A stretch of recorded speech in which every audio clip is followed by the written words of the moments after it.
Hello, this is Dan's show on the tube. I'm Dan, and this is the AEW Worlds End 2024 results.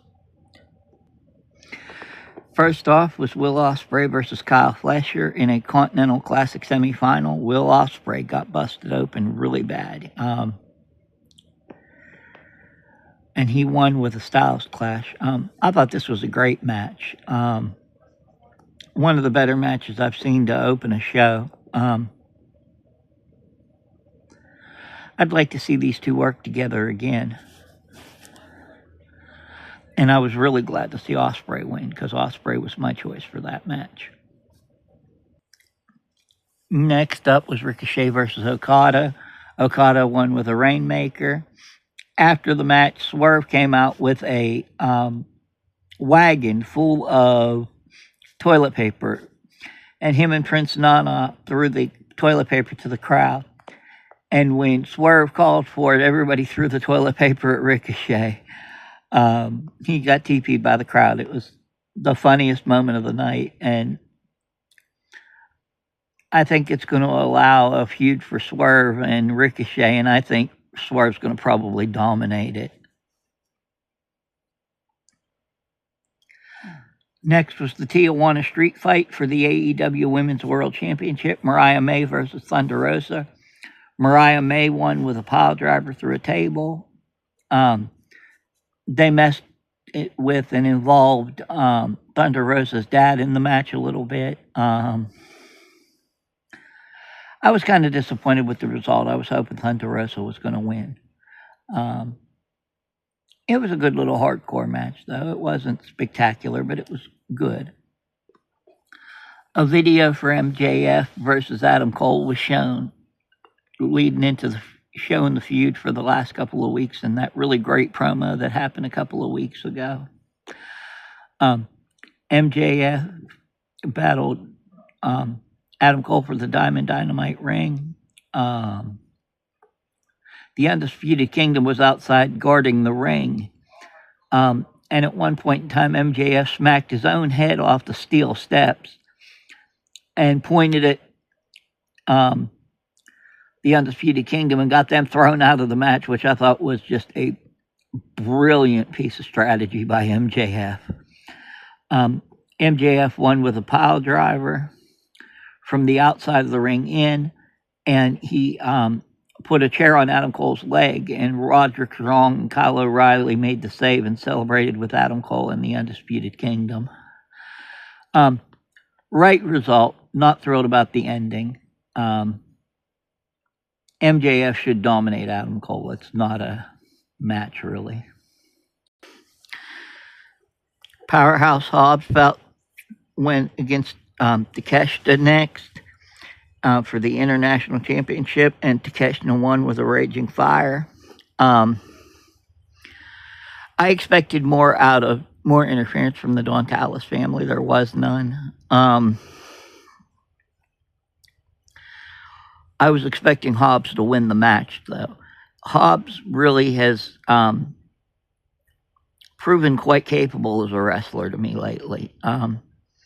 His mic skills still need work, but his in-ring stuff's great.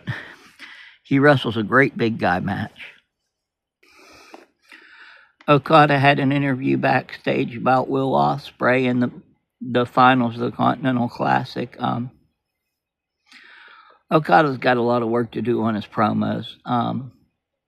His in-ring work is 10 of 10, but his promos need some work. I don't know if there's a language barrier or what the issue is, but I think Okada definitely needs work on his promos.